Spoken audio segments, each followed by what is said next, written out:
I'm Diana Paque, and I am a clinical hypnotherapist in the San Francisco Bay Area. I work with individuals who have a variety of life issues and who usually find me because they're at points of transitions in their lives. And they come to me asking questions about how can I make my life better? How can I resolve what's going on in my life? How can I fix it?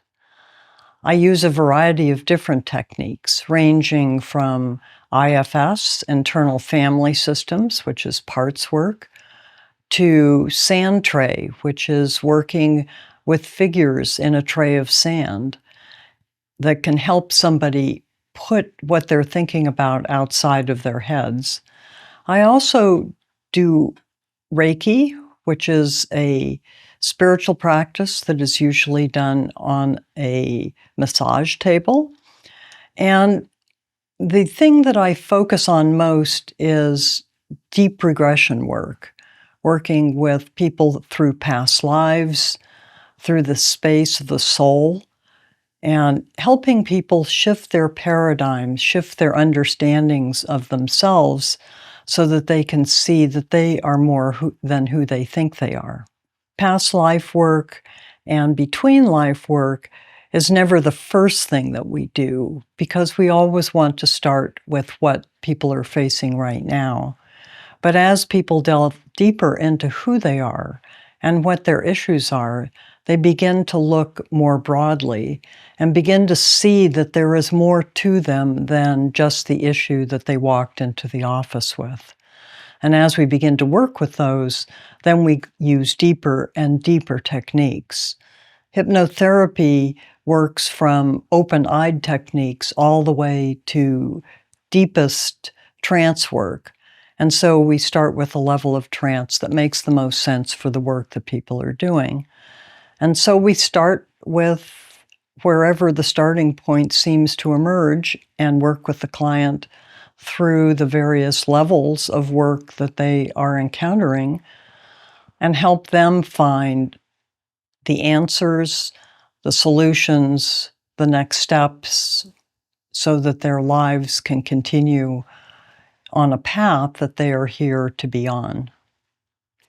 So deep trance work is a common term for all of the work, past lives, regression, however you want to call it, that takes people into a place other than this current place. And people are probably most familiar with past life regression, where we take you into another life, a life that you lived previous to this one. There is a protocol or paradigm that was developed by Dr. Michael Newton in his work in the 60s, 70s, and 80s, where he found that when he took people into past lives and they finished that life and went through their death, they found themselves in a space of the soul, a space outside of any body. And from that space, they were able to look back at themselves as the incarnation that they were in and the incarnation that they had been, and be able to see connections, be able to see how they have transitioned from one life to another, and be able to ask questions from the perspective of the soul.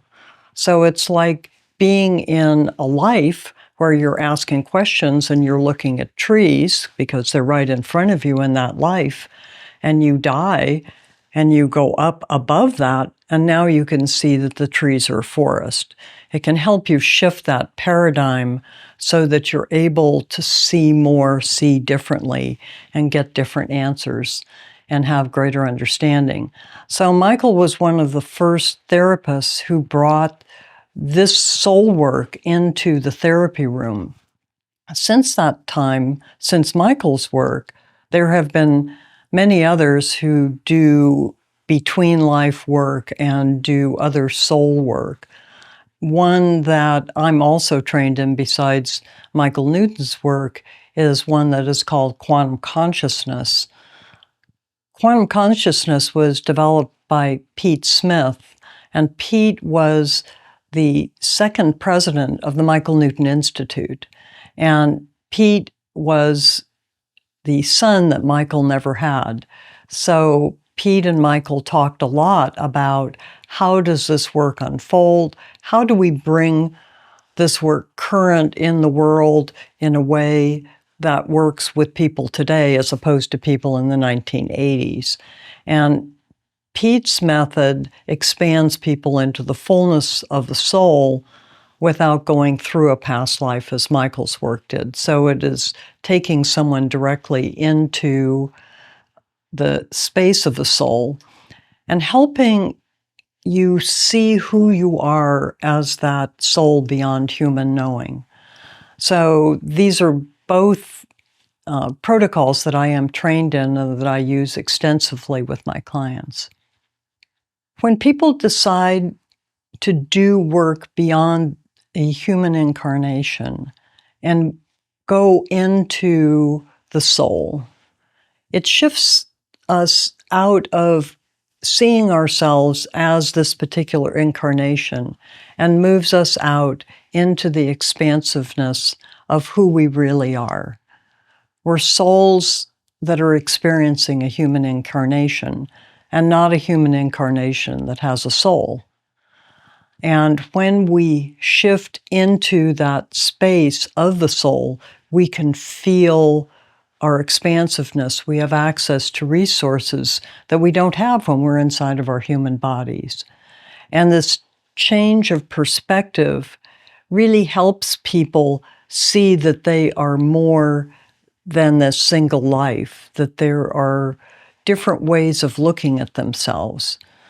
When we go into any other paradigm from where we are now, we're able to shift that perspective. And going into a soul perspective expands into more availability of information, seeing yourself as more than just this lifetime, and can shift your understanding of the problems that you're facing in this lifetime and help you develop different answers, different solutions, different ways of coping, and support you as you move forward in the rest of your life.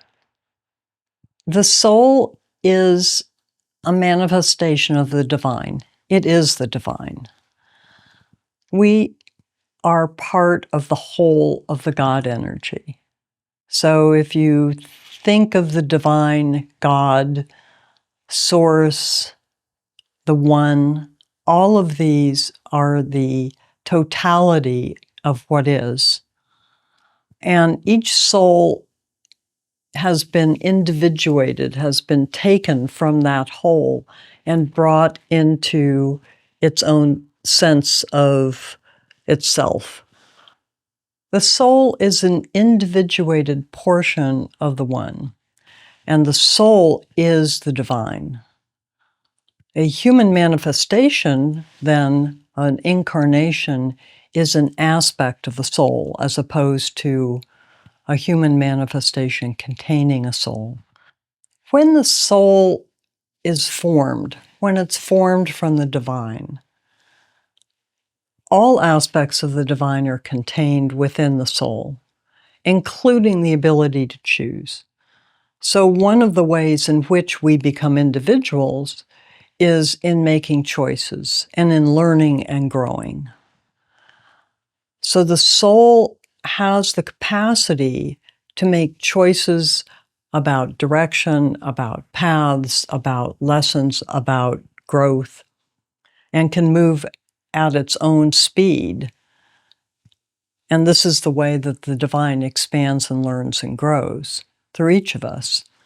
So my soul has the ability to choose freely the path that I'm going on, the lessons that I choose to work on, the speed with which I am working on them, so that I am able then to say, no, don't want to do that. Or, yeah, I'm going to put all of those lessons into a single lifetime, and I'm going to choose this, and I'm not going to choose this. So the soul always has that capacity to choose on its own and learn and grow through those choices. So the divine, in its perfect love, is always perfect love. It's always perfectly in balance as love. And the growth of the individual souls add to the whole of the oneness that is. And so each of our explorations, each of our learnings adds to the greater good, adds to the knowing of the whole. Michael Newton described in Journey of Souls the birth of an individual soul and soul nurseries. And in his paradigm, what he is describing is the choice of the divine to create individual souls from itself, from the whole. And through this, the divine then grows. So each of us, in having a soul, we go through our life process and grow. This process of moving from the whole of the divine into individual souls is one that Michael describes as the whole, the one through its love endows each particle of oneness with an individual soul identity. And that soul, as it is formed, is perfect and it is fully love. And in the process of growing, the soul then is guided. There are guides within the nursery who then guide the souls in the beginning of their development. And so at that point, each of us receives a guide. And the guide is with us throughout the fullness of our soul's experiences.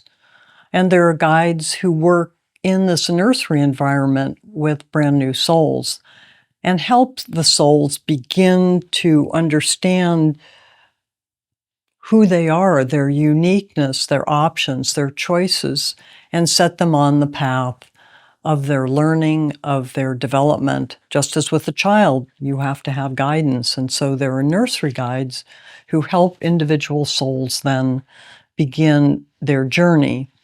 At this point as well, soul groups begin to form. And Michael describes soul groups as basically a group of souls who all start at the same time. So if there are 1,000 souls who are created in this moment, those 1,000 souls start out as a soul group. And so the formation of soul groups gives us our class, our group that we identify with at the beginning. And throughout our journey, we come back to our soul group because they are the ones who know us best and who are most similar and have experienced us. And so in this paradigm, we start with that group. We go through learning, just as children do, through a nursery process and into a schooling process, and then expanding more and more as our soul matures and makes choices. When we describe a soul maturing or getting older, people talk about young souls and old souls. What is that about? Because there really isn't time. So how do you measure an old soul against a young soul? And my sense is that the element of growth is about taking on a sense of self and beginning to understand more what the self is as the soul. This is self with a capital S, self, as opposed to self in an incarnation. And a young soul that has simply been born, just like a young child, doesn't know itself. And as the soul matures and makes choices, the soul begins to develop characteristics, to develop ways of knowing, of understanding, of choice. develops values, develops virtues, develops patterns, just as we do in a human incarnation. So as one ages, if you can call it ages as a soul, one continues to evolve within patterns that are established over the lifetime of the soul. And so going into a lifetime, one has already developed patterns of being, of knowing, of reacting, of responding, as well as setting in place a path or a pattern of how that life is being chosen and the lessons that are expected to be encountered in a lifetime. And that's based on that maturation process of the soul. When I started learning about hypnotherapy, I took a course that was a survey course of all aspects of hypnotherapy, and one of them was about past life regression. And of course, one of the basic elements of regression is understanding that one has lifetimes or incarnations, but that there is a portion of us that is constant across all lifetimes. And you could call it the soul, you could call it your spirit.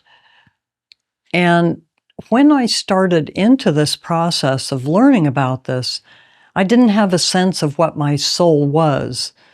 My Catholic upbringing gave me the milk bottle soul, which is not very helpful in this context. And my sense of the soul, it was a complete blank.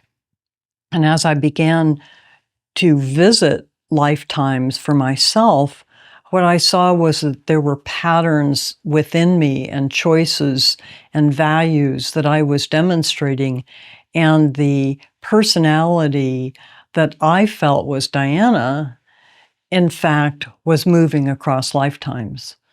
That some of the sensitivities that Diana has were present in a 12-year-old boy in Jerusalem. And how is that possible? Because Diana is not that boy, and yet the values were present there. And my understanding then began to grow that we develop patterns that mature over many lifetimes and that we refine over lifetimes, but the soul carries those as part of itself. And so much of what I see and feel as Diana, in fact, is the energy of my soul that will continue. So when people say, will you continue forever? This Diana body won't continue, but the energy that I sense as me will. Before we enter into a life, there's a process of figuring out what this life is for, what this incarnation is for. Why am I doing it? We work on many lessons over the course of our many lifetimes, and we face many challenges. So how is that planned? We have guidance. And in the Newton paradigm, we have a council of wise energy, wise being, of source energy that supports us in figuring out what this life is about and what resources we have during the life. And in this planning process, we look at what are we working on? I found in working with clients that many times we set up lessons, and those lessons may actually take more than one lifetime to finish, to engage in, to achieve. And because we work with other souls and make arrangements with other souls to work with us in a lifetime or for us to work with them, sometimes we don't move as fast as we think we're going to work.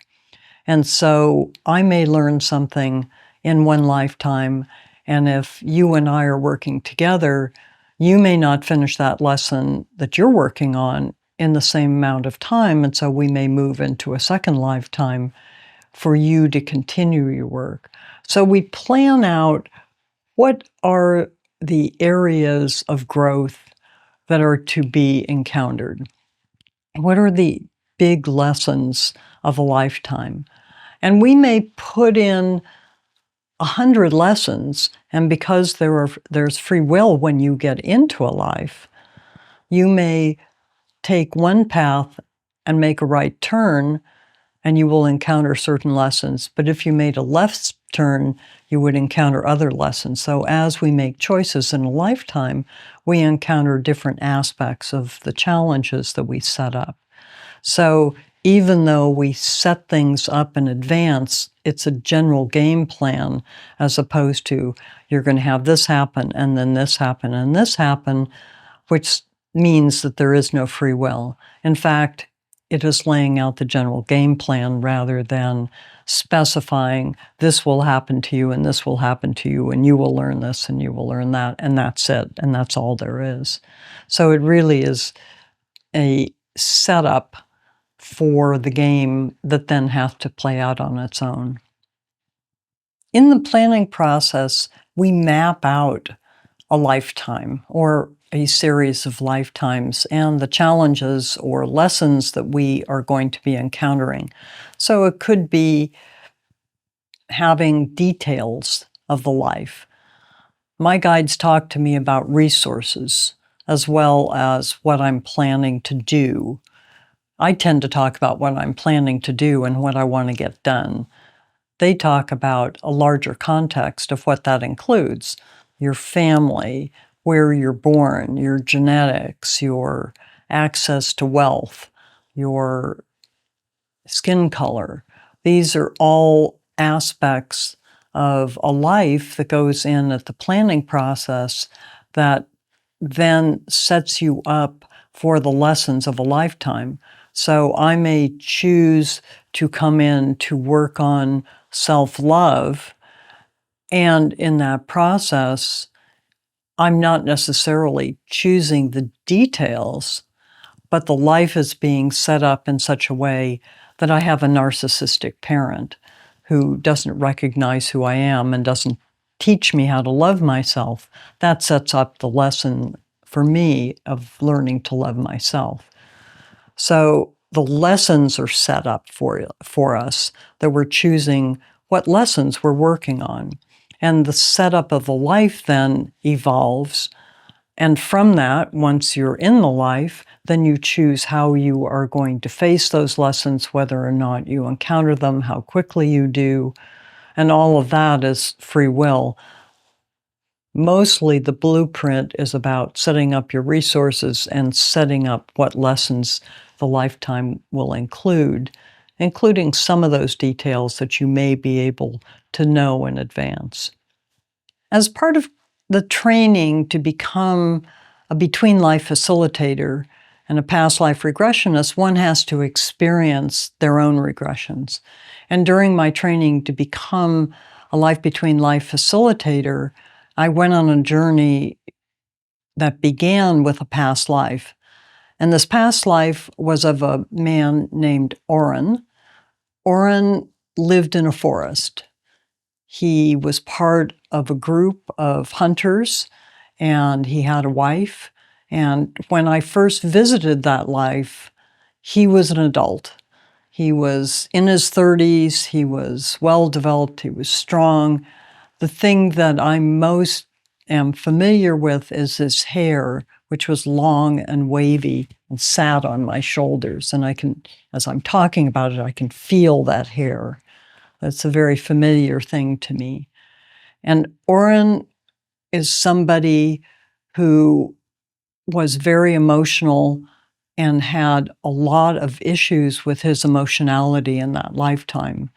And dealing with his emotions and understanding them and using them was one of his biggest challenges in that lifetime. So as a child, he developed physically in the way that other boys did, but he reacted to things emotionally. And so as he was growing up, he was bullied for being too girly, too effeminate, too sensitive. And throughout his life, he worked to suppress his feelings, his emotions, his emotional responses, and felt that these were weaknesses within him. Within his culture, he perceived them as weaknesses. He perceived them as something that he should not have and felt himself weaker, less than, and not able to cope.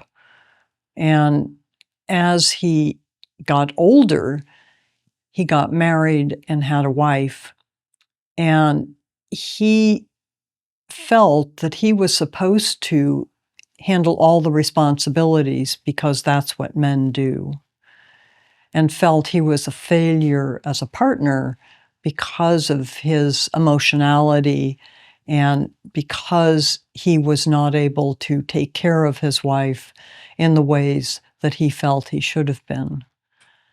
And part of this was when he and she had conceived a child, and the child was stillborn. So the baby was born, and yet it was not alive, and he was totally devastated. This was an incredibly difficult thing for him and for his wife. And he didn't know what to do. He didn't know how to handle it.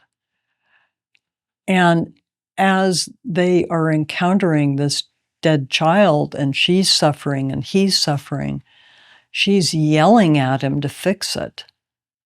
Fix this. Make it better.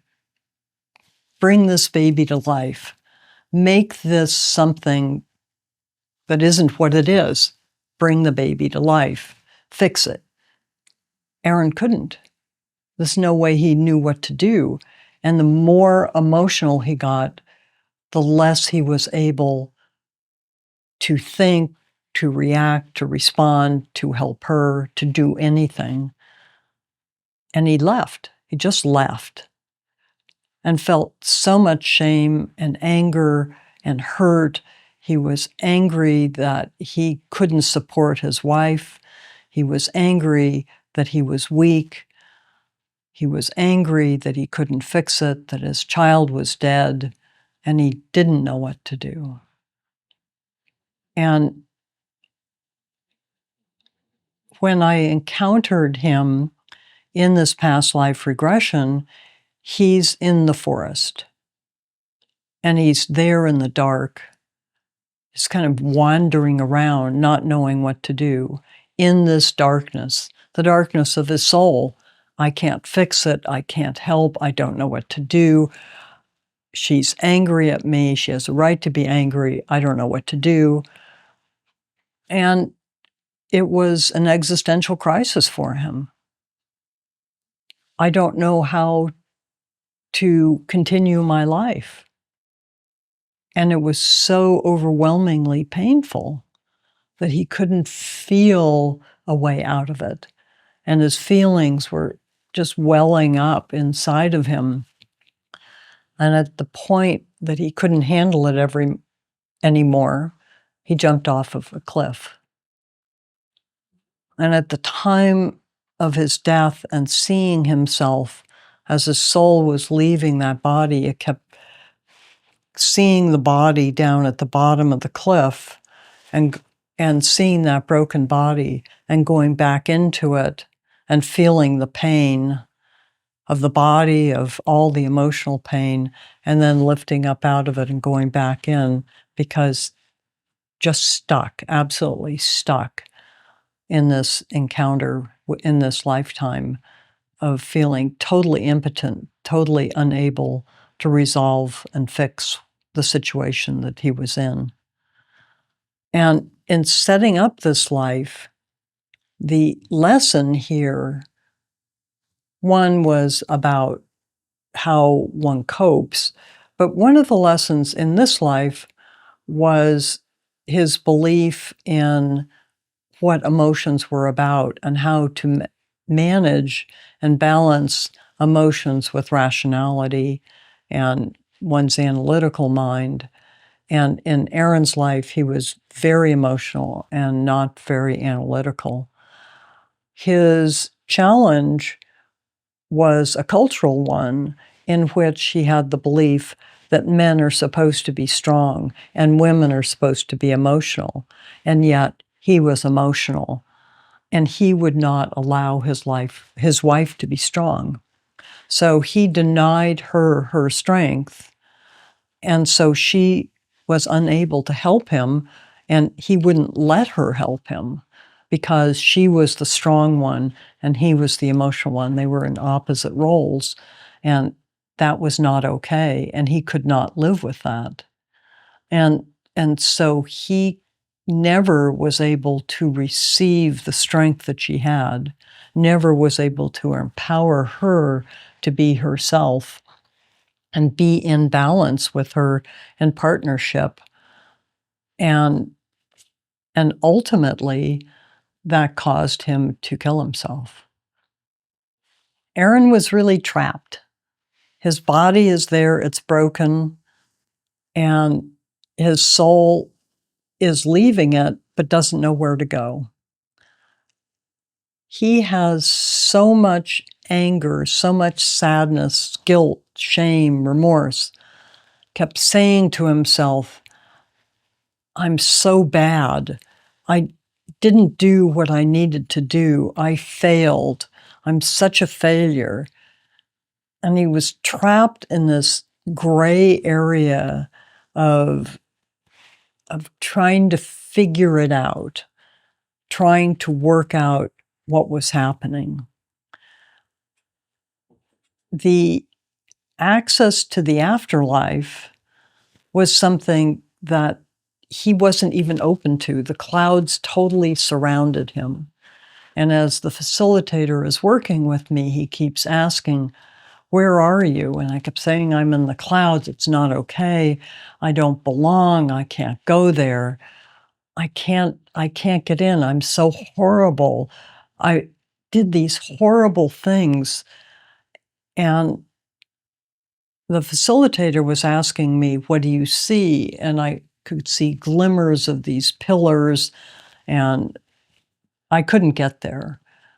And when we called in my guides, he called in guides. He said, let them come get you. Let them come help you. And what I first felt was the warm, loving feeling that was beginning to break through the clouds and surrounding me. And this loving feeling was a collective love. It wasn't individuals. He kept trying to press me on, who are they? Who are these energies? And I said, I can't identify them. It's collective. There's a group of souls here, a group of energies here, but I can't identify them. And my sense is that they were my soul group. They were my people who were coming to support me and bring their energy to me so that they can carry me home and to bring me in. And as I met my guide, I'm saying to my guide, I can't be here. I can't be here. I've been so horrible that there's no way I can be here. And I'm just broken and devastated. And look at what happened. And look, I lost my child. I couldn't take care of my wife. And I was just caught up in in my tragedy. And my guide was leading me to a place of renewal. And as she is leading me there, she's saying, I have to tell you, you're always a mess when you come home. You take on these lives that are so hard and so challenging that you're always a total mess and you always forget you can come home. You're such a mess. You need to go clean up. It's like sending me to the showers. And so my guide took me to a place of renewal. And in that energetic space, I was then able to allow my soul to release the life, release the impact of the life, and to regain a sense of self. So in that lifetime, I'd lost track of all of my soul identity by the end. I was just drained. there was nothing left of me. And so going into the space of light energy, and as the light came in, I could feel the colors of the rainbow radiating around me. I really don't see in trance, so colors are mostly what I get a sense of. And I was able to see that as the colors were coming in and working with me, that they ultimately balanced so that it wasn't lots of colors. It was ultimately a very calm, warm yellow that emerged as a very calm light. And from that point, then I was able to begin to engage around the questions of a lifetime, of what happened, about the life, about the death, about everything that had occurred in Aaron's life. My guide came in a female energy, and her name is June, and she has this happy clowning nature. So she's always very light, soft energy, and always welcoming me. And her comment about me is, I take life so seriously that I take on such heavy lives that I come home and I'm just exhausted when I come home. And so she's always very light, very calm, very welcoming, recognizing that I'm in a depleted state when I come home, and supporting me to not have to think about what's next. So she guided me by saying, yep, you did it one more time. You took on a lot, and here you are, and you're a mess again, and yep, this is how it always is, and we need to send you to the showers. You need to go and get cleaned up. And it was in a very loving way. And guides are always loving. They're never judging. One of the things about coming home is that love is the environment, and it's never judgment. And in my life as Aaron, I was very ashamed of myself, and I was expecting anger and judgment and harshness. And what did I get? Understanding of who I am as a soul, of how I approach life. And she just lovingly took me into the showers and took me to clean up. If I am a soul who lives a human incarnation, then when this human incarnation is over, I go to my soul's home. And some people may call it heaven, some people may call it the afterlife, you can call it connection to source, you can call it Valhalla. It is the permanent, total home of the soul, which is love. And we forget that that is our home, our true home. It always is love. It's always connection to loving energy and an opportunity to recover from our incarnations, to learn, to grow, and to move on and go out again. Aaron was really upset with himself as he ended his life. He was upset that he didn't know what to do and how to fix what he was encountering, how to fix himself. And he just walked off a cliff. And that then became also part of his shame and his guilt when he went to go home, because he felt he would not be accepted. And the issue of suicide is one that in many cultures and many religions is considered to be something that limits one's access to the afterlife, that has punishment that goes along with it. And certainly Aaron's takeaway from his acculturation was that it was wrong for him to have killed himself. And yet, in his situation, he did it anyway, and then felt very ashamed of everything that he did in his life. And as he came home, he felt he could not go home. And he was brought home by the loving beings that surrounded him and by his guide. And his guide acknowledged his difficulty in dealing with his life. And She acknowledged that he had ended his life and made that choice. But before she dealt with it, she sent him to a place where his soul could renew so that he could be whole before that conversation happened. And this is out of love. So if one is down and one is damaged, that's not when you undertake a life review. You allow the soul to replenish so that it is fully able then to take in the understanding and the learning. And so Aaron was able then to take in that learning that he had made that choice. And his guide was very empathetic, understanding that there were many things that Aaron was unable to resolve, that he felt overwhelmed, that he felt overloaded, that he felt at fault, and that this was a choice he made. And so his guide's response to that was, what did you learn? What did that tell you? How did that impact you? How did that impact others in your life? And so Aaron was then able to review the impacts, how it felt, what it meant. There was never a judgment. There was never a negative response. It was all about what did he learn? What did he learn about himself? And what other choices could he have made?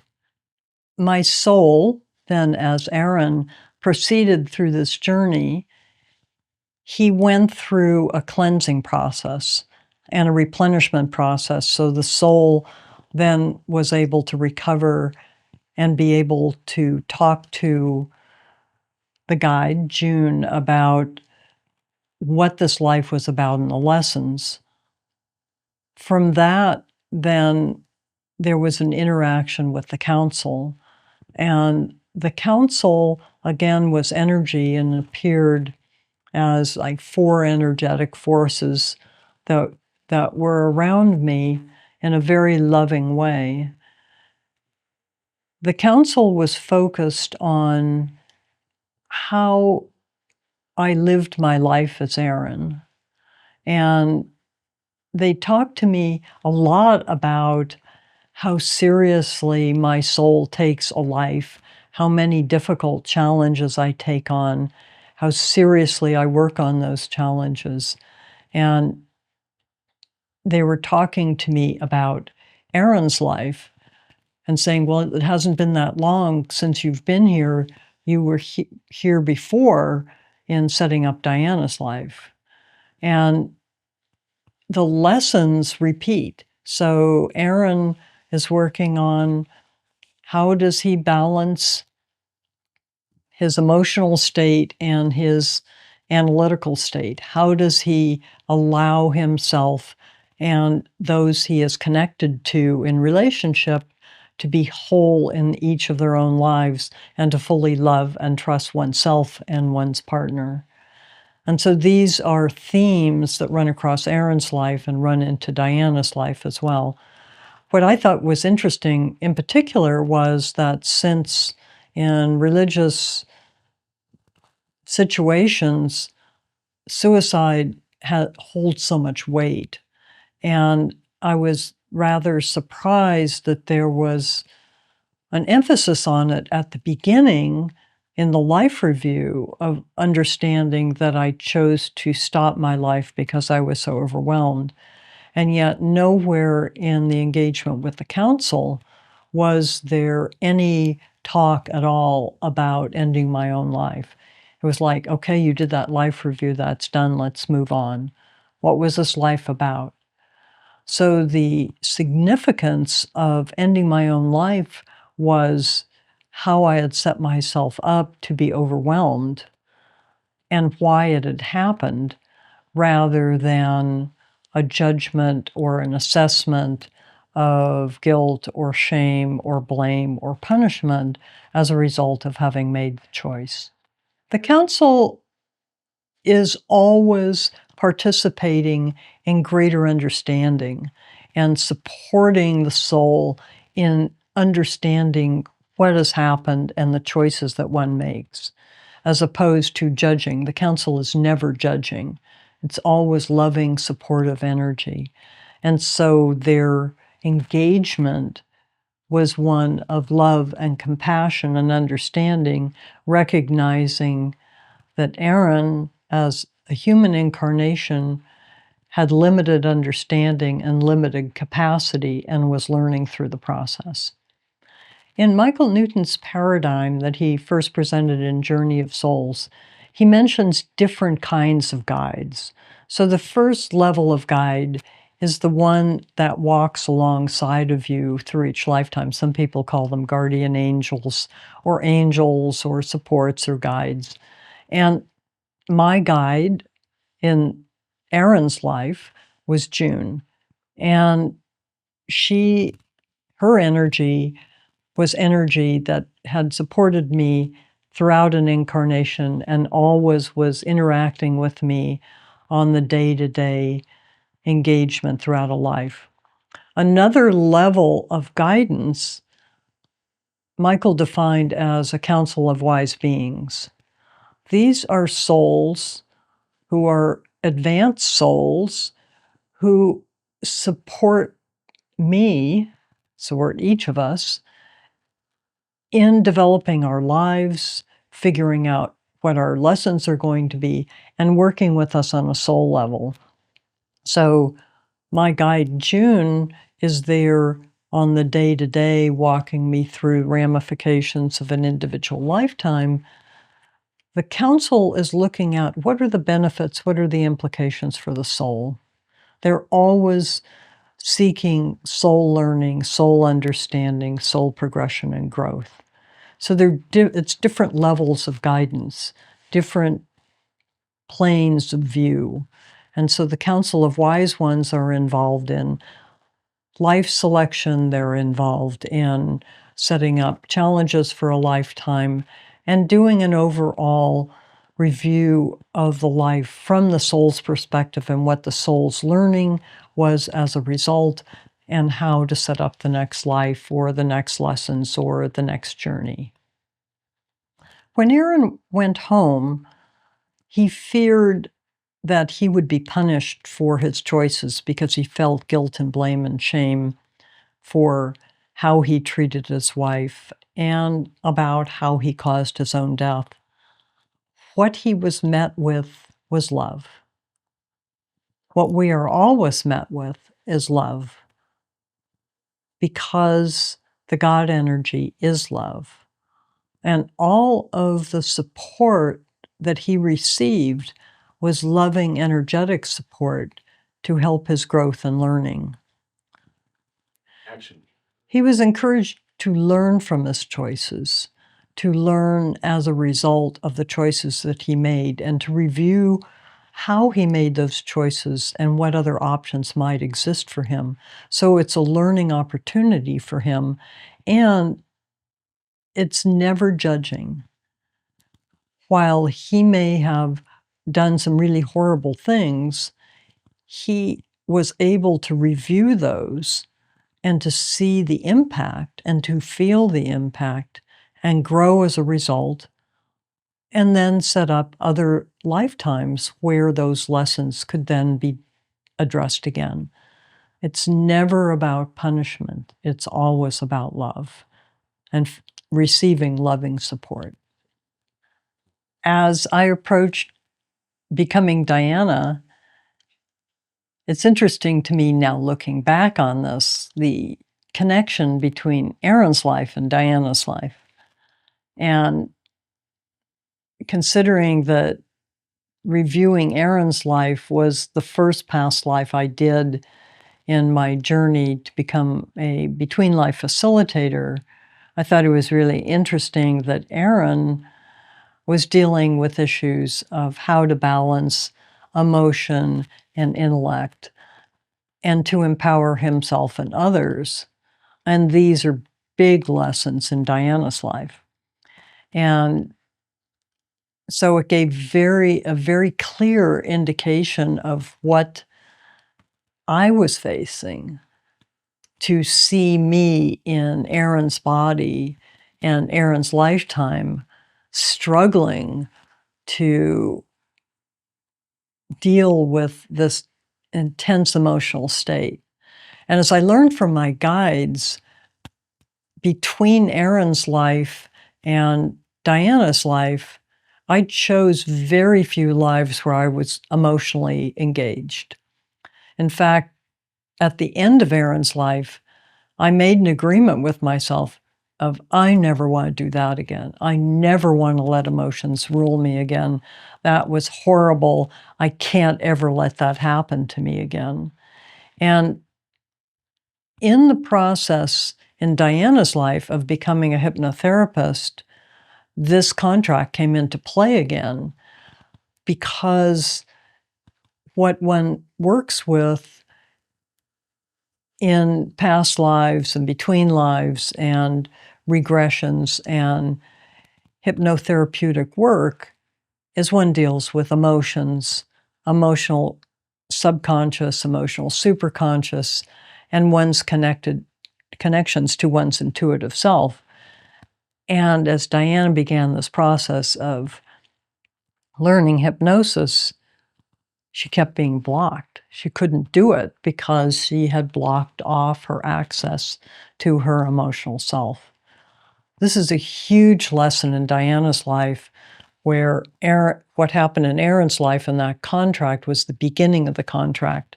And in Diana's life, it was the completion of the contract. My sense is that Aaron's life was about 1,000 years ago.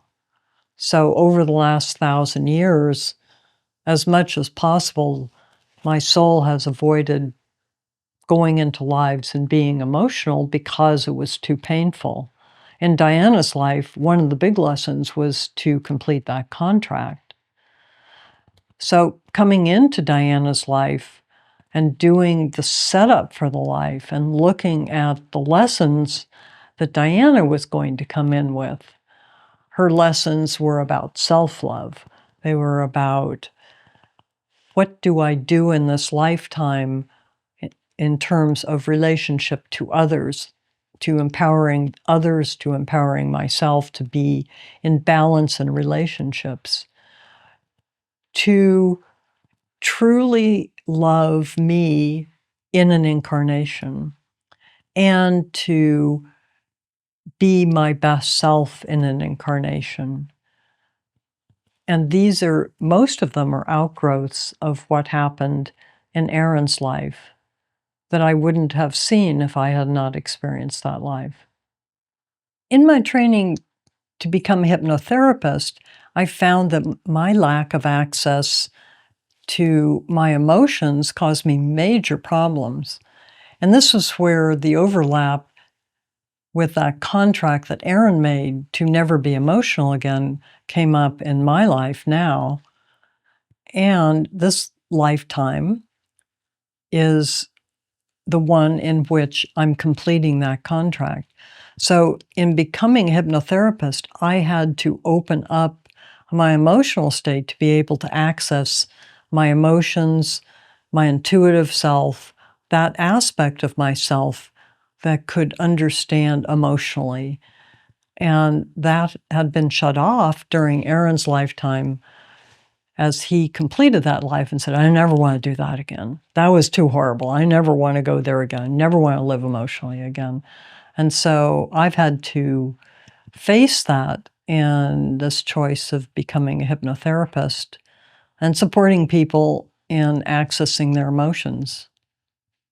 When people complete a life, many times they will make statements as they're dying about, I never want to do that again. I never want to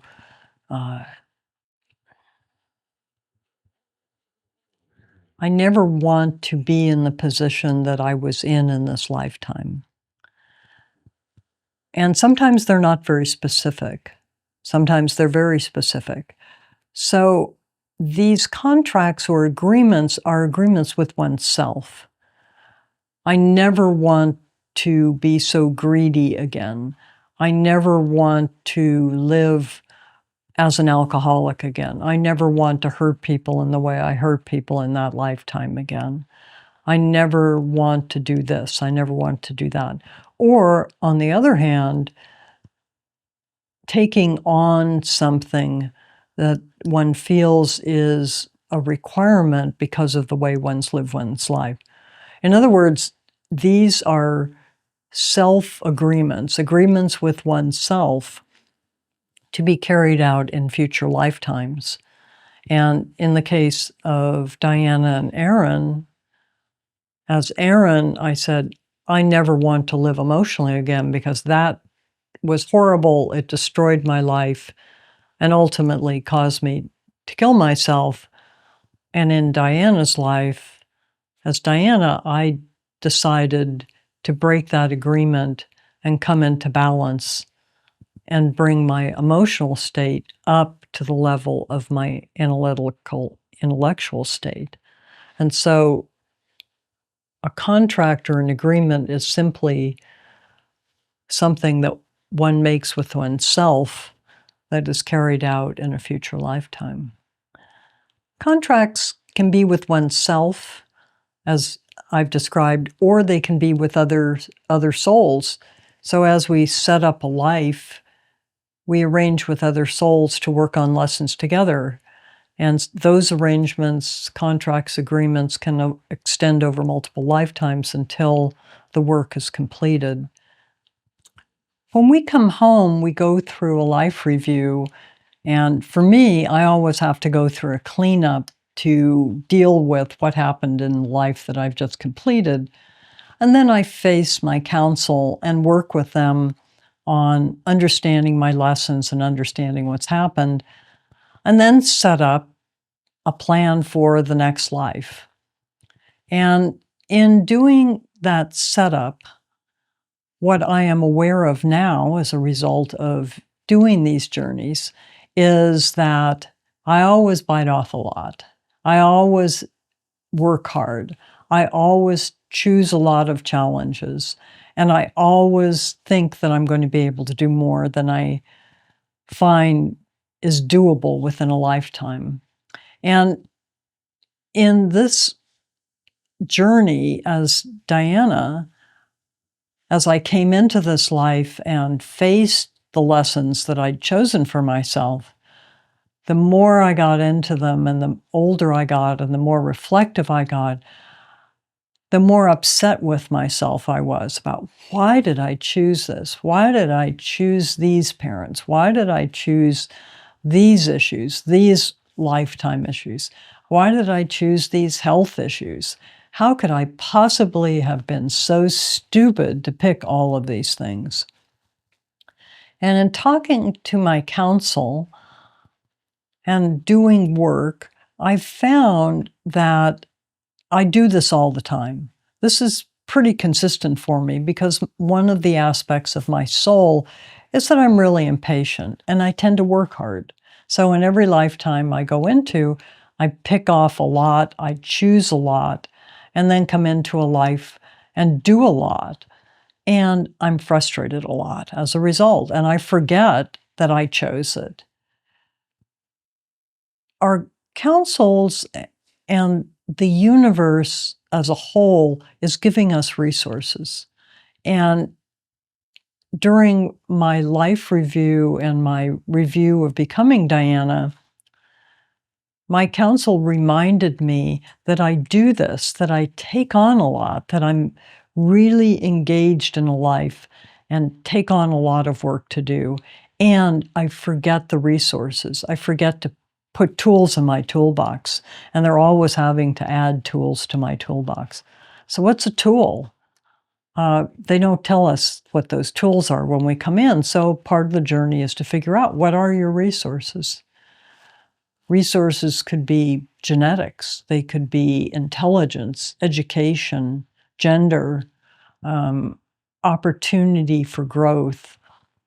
They could be talents.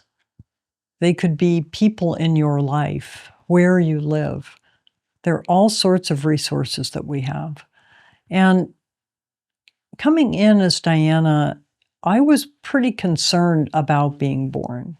I did a journey a couple of years ago, and it was a quantum journey where I went back and I looked at me before I was born.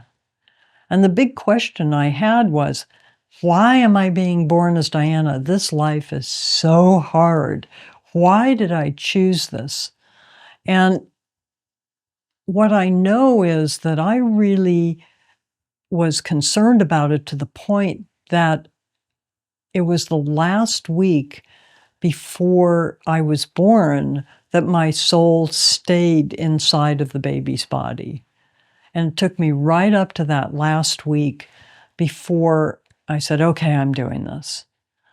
And when I went back and looked at that and talked to my guides about that, they said, if you hadn't been born as Diana, it would have taken you 3 or 4 lifetimes to accomplish what you have already accomplished in this lifetime. And that was your choice. You always pile a lot on. You always make a lot of commitments to yourself. You always want to get it done now because you're tired of working on these things. And so you pile it on again. And that's really consistent. That's part of my soul dynamic. And that they encourage me to be gentle with myself, to relax, to not work so hard. Some of these I do, but not many. And to recognize that I'm the one that's choosing what to put into my life. I'm the one that's choosing the lessons. And I'm the one who chooses how far I go with those lessons. And because I work hard, I accomplish a lot. And it's wonderful to have your guides give you confirmation that you've done a lot. And I'm really happy to know that my choice was not a bad choice. Is there ever a bad choice? I think there's always a lesson. Our guides never judge us. We always are encouraged with love to make the choices we feel are best for us, and given wise counsel, and then allowed to make our own decisions about what this life is, what it's about, what we're going to encounter, who we're working with, and how that life begins, how that unfolds. The secret to remembering who we really are is spending time as who we really are. Remembering requires connection to our true selves, to spending time as our highest self, as our truest self. And the more we do this, the more we remember who we are, what we are, that we are beyond this incarnation, that we are vibrational beings in a symphony of light. We are light beings. And the way that I remember this is to spend time with me in that energy every day. My soul wants me to be gentle with me. My soul wants me to enjoy the ride. It isn't all about work. It's about loving me and being in the joy and bliss that is my soul's desire. And I'm the one who chooses and inhibits that joy. And so my soul at this point in my life is seeking joy. We are not this incarnation. You are not simply this human form. You are a soul who chose to be here and who is here for a very vital purpose. And that is to live your fullest life as you. And your soul benefits from your experiences, your hope, your fear, your interactions with the world. We are here at this time and place because there's a purpose for us to be here. And the darkness in the world, the darkness of low vibration, is like the mud underneath our feet. We can choose to be of the mud and to sink into the mud, or we can choose to be the light beings that we are and shift our vibration upwards. And this is a choice. You know how when you're having a bad day and you can shift yourself into thinking differently, thinking higher thoughts, taking a deep breath, going out in nature, seeing the sunlight, how much better you feel? You've raised your vibration. When we raise our vibrations individually, our individual light raises the light that surrounds us and affects others around us. We can choose to be of the darkness, or we can choose to be of the light. And when we remember who we are the light. We truly are always the light. And remembering this brings light to the world.